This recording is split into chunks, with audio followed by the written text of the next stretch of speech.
এই হতচ্ছাড়া ছাগল, গাছ থেকে নাম বলছি নাম, তুই এখনই নাম, না হয় আমি তোকে খেয়ে ফেলবো। আরে শয়তান, তুই নামতেছিস না কেন? ধন্যবাদ মামা, আমি আর এখান থেকে 1 মাস নামছি না। গত 5 দিন যে ঘাস খেয়েছি, আমার আর মনে হয় 1 মাস ঘাস খাওয়া লাগবে না। এখন শুধু আমি এখানে আরাম করে ঘুমাবো আর দাঁড়িয়ে দেখব। সে অনেক দিন আগের কথা। গভীর এক ঘন জঙ্গলের পাশে ছিল একটি ছোট্ট মাঠ, আর সেখানে দাঁড়িয়ে রয়েছে একটি ছাগল। এমন সময় হঠাৎ করে একটি জঙ্গল থেকে বেরিয়ে এলো মস্ত বড় বাঘ। সেখান থেকে বের হয়ে বাঘ ছাগলকে দেখে বলল, এই ছাগল, আমি তোকে খাবো। সে কি গো বাঘ মামা, শেষমেশ কি আমাকে খেতে হবে? আজকে কি কোনো শিকার খুঁজে পাওনি? তোর এসব জেনে লাভ কি? আমার খিদে লেগেছে, আমি তোকে খাবো, কোনো সমস্যা?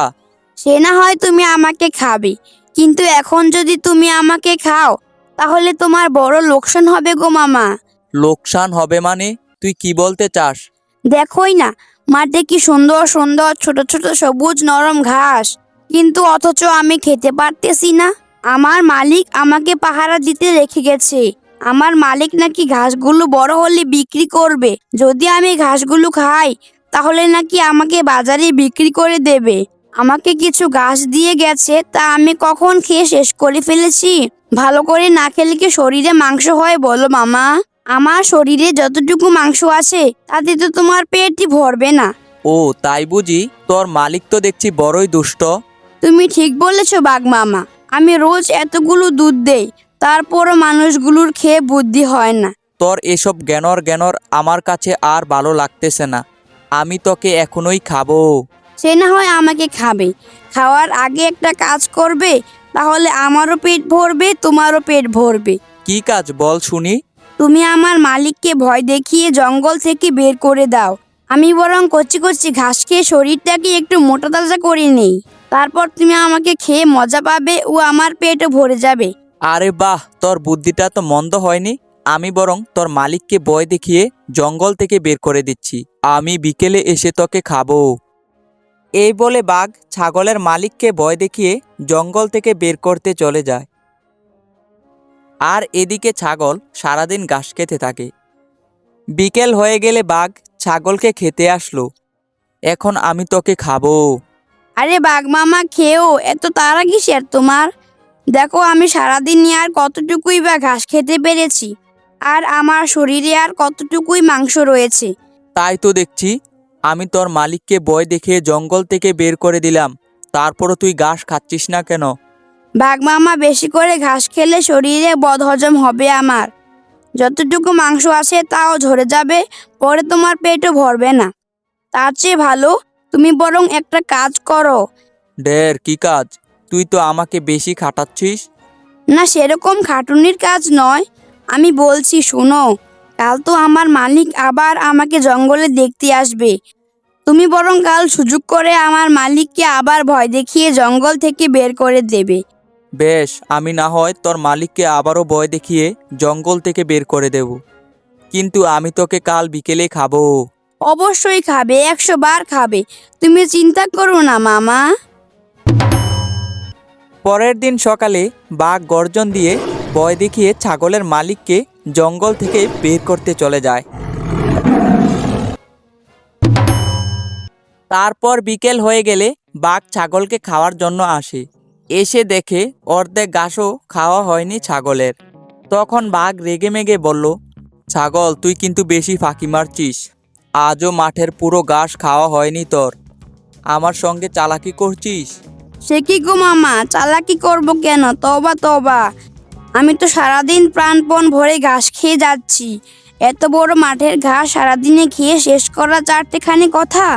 শেষ না করলেও চলবে না। তুমি বরং কাল এসে আবার আমার মালিককে ভয় দেখিয়ে জঙ্গল থেকে বের করে দিও। কাল আরো অনেকটা ঘাস খেয়ে ফেলবো আমি। কথা দিচ্ছি, আমি 3 দিনের ভেতর মাঠের সব ঘাস খেয়ে আমি শেষ করে দেব। তখন দেখো আমাকে দেখতে কতটা নাদুস নুদুস হয়।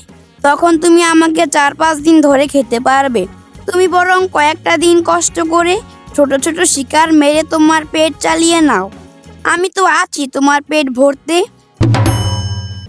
ছাগল 3 দিন পর সব মাঠের ঘাস খেয়ে শেষ করে দিল। শুধু মাঠের কোণে একটি গাছের নিচে কিছু ঘাস রইল। কিছুক্ষণ পর বাঘ ছাগলকে খেতে আসলো।